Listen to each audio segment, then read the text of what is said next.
Well, listen up, here's the story about a little guy that lives in a blue world. And all day and all night, and everything he sees is just blue. Like him, inside and outside, blue his house. Hello everyone, this is Rumble with Michael Moore. We are in the middle of a 12-day tsunami series on my podcast here.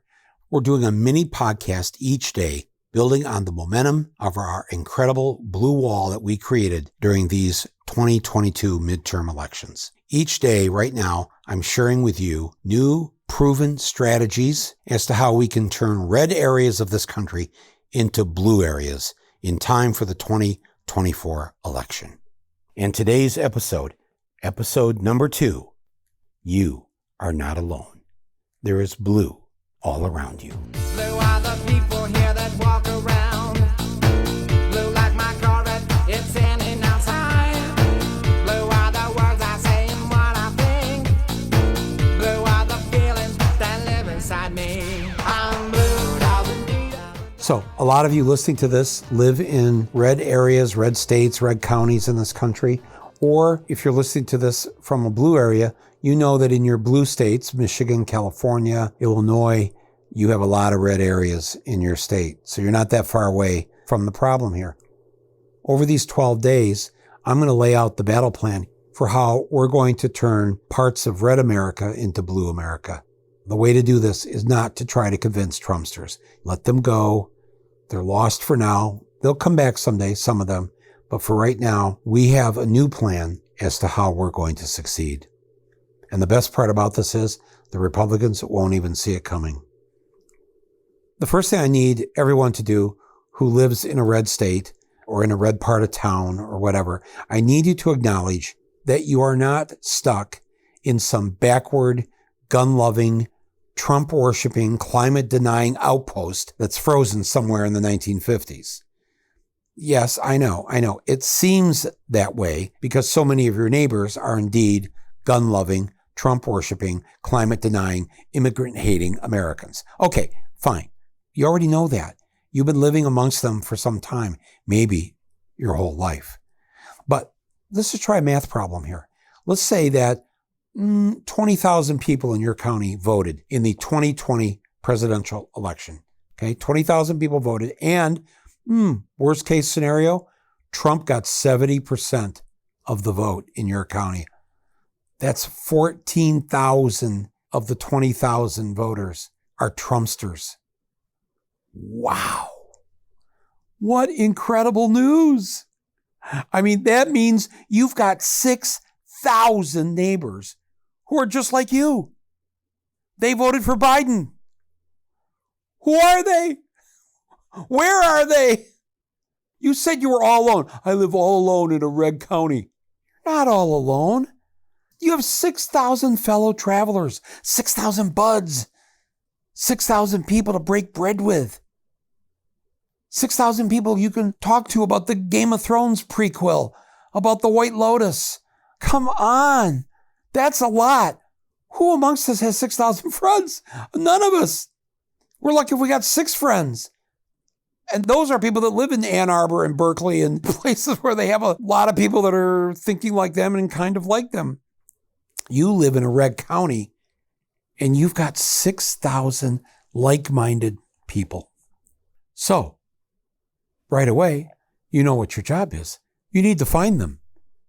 And the whole lot of you need to get together for a pizza or a coffee or a barbecue.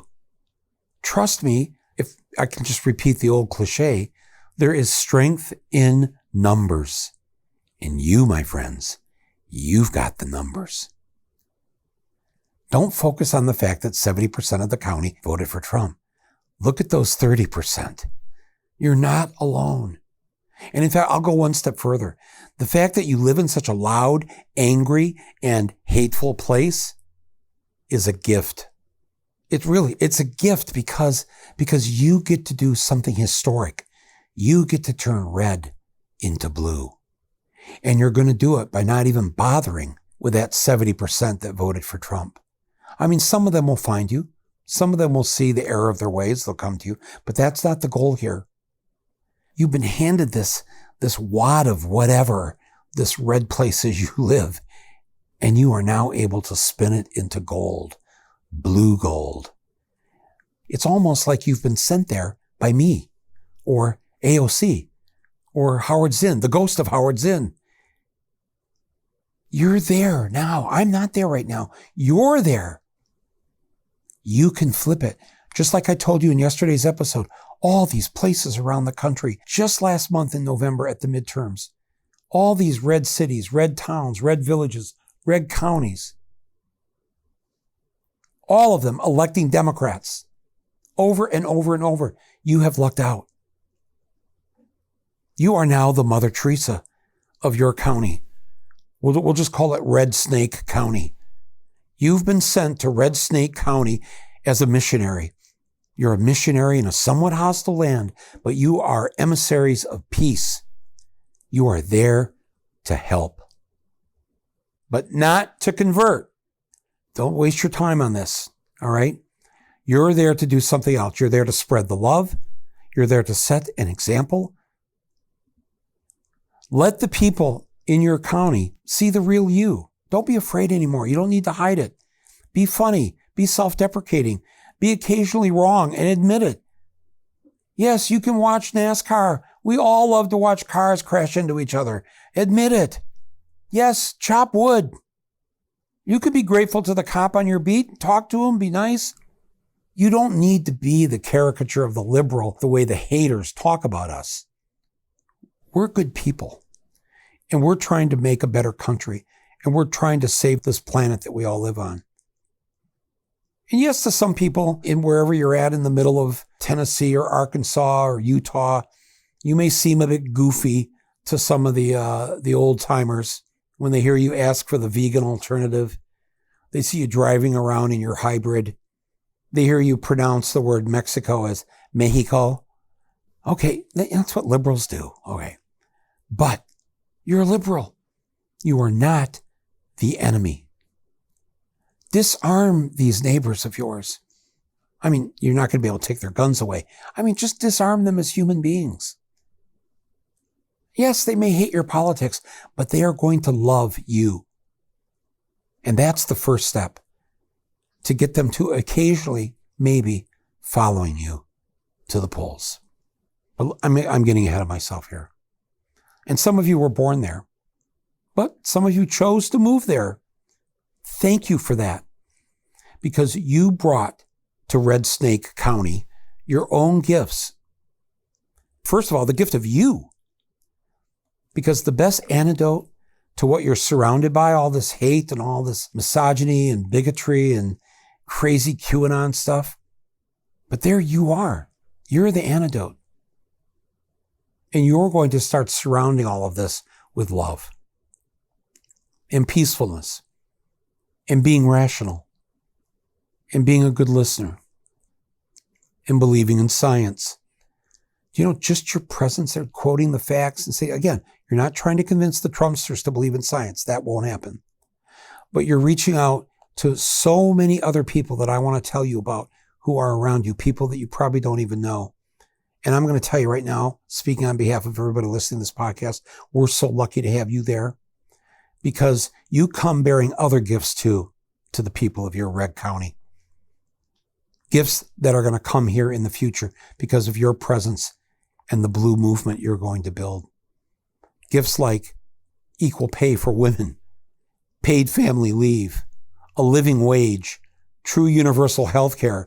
Your neighbors, they have no idea just how good their life is about to improve because of the work you and your 6,000 new friends are going to do by organizing and fighting for all the good that we on our side of the political fence, we're trying to bring to this country.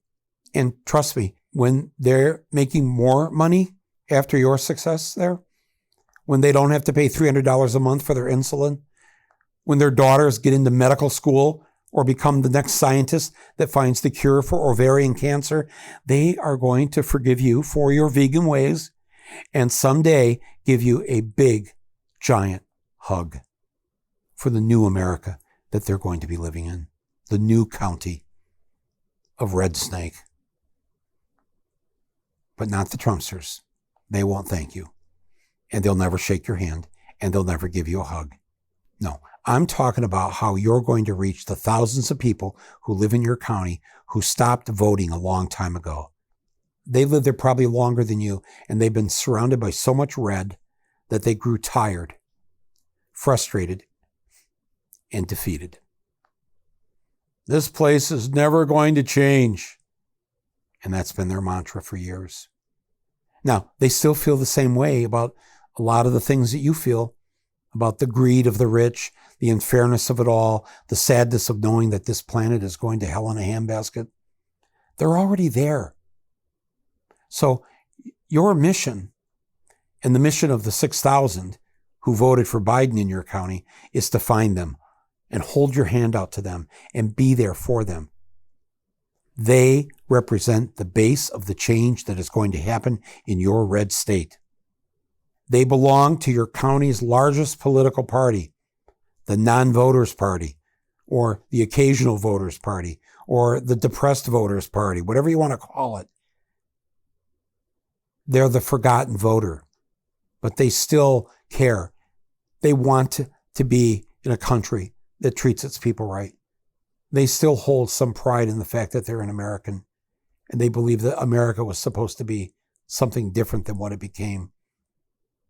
So they don't vote much, but all the studies show that this group, non-voters, occasional voters, that a majority of them lean left.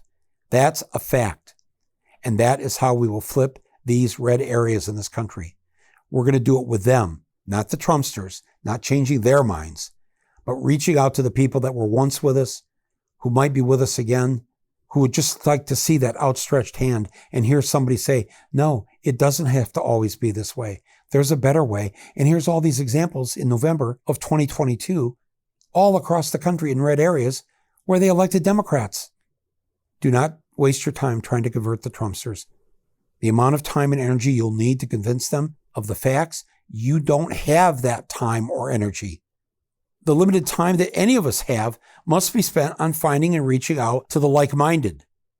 We already know that the vast majority of the country, and that includes the forgotten voters, and that includes thousands of people in the county where you live, we already know that the majority believe in equal rights for women. They believe in universal pre-K. They believe that college should be free. They believe marijuana should be legal. And the majority of the people are women, by the way, are women voters, and they don't like being told by the government what they can do with their bodies. That is the country we live in. That's all fact-based. Every study, every poll, everything shows that we are the majority.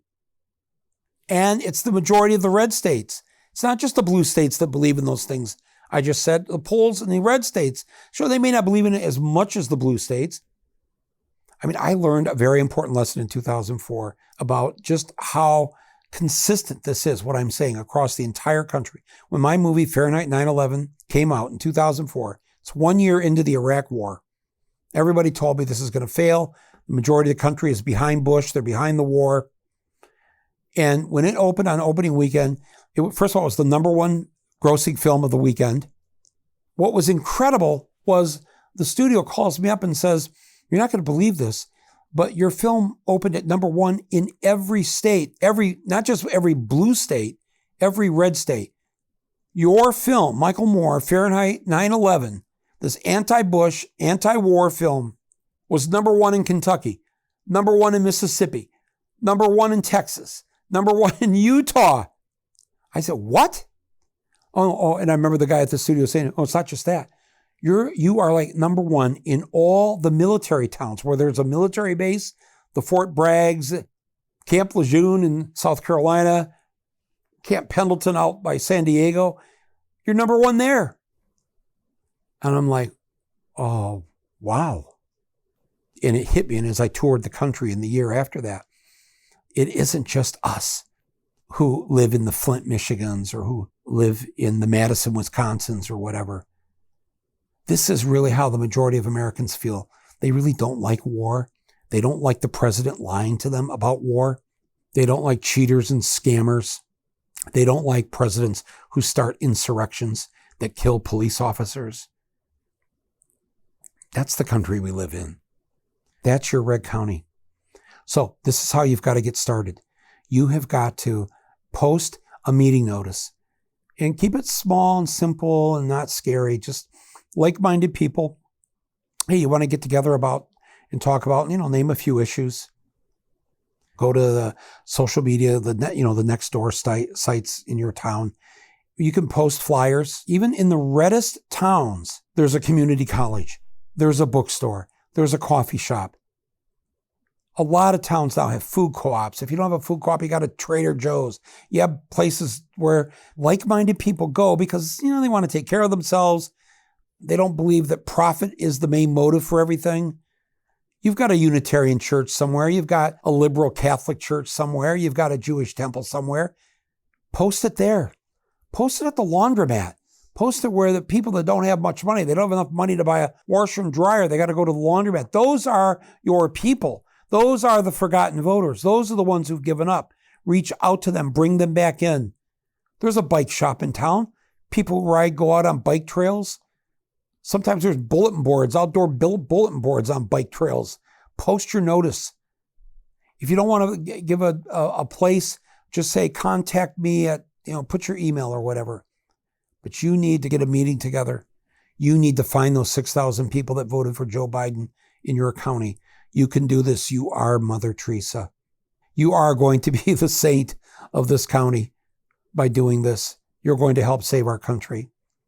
Remember, your goal is the lost and forgotten voter, the non-voter. Your goal is not to convince those who are lost to the right wing. That's step one. Be true blue. Acknowledge that you're not alone. And let's start reaching out and finding your fellow travelers in your area. I'll see you tomorrow with episode 3 with some new great ideas. Please pass this around. Please share it. We are on a roll here, my friends, and we are going to make 2023 and 2024 historic. This is Michael Moore. Thanks for listening. You've been listening to my special mini podcast series, Blue Dots in a Red Sea. When rain coming down.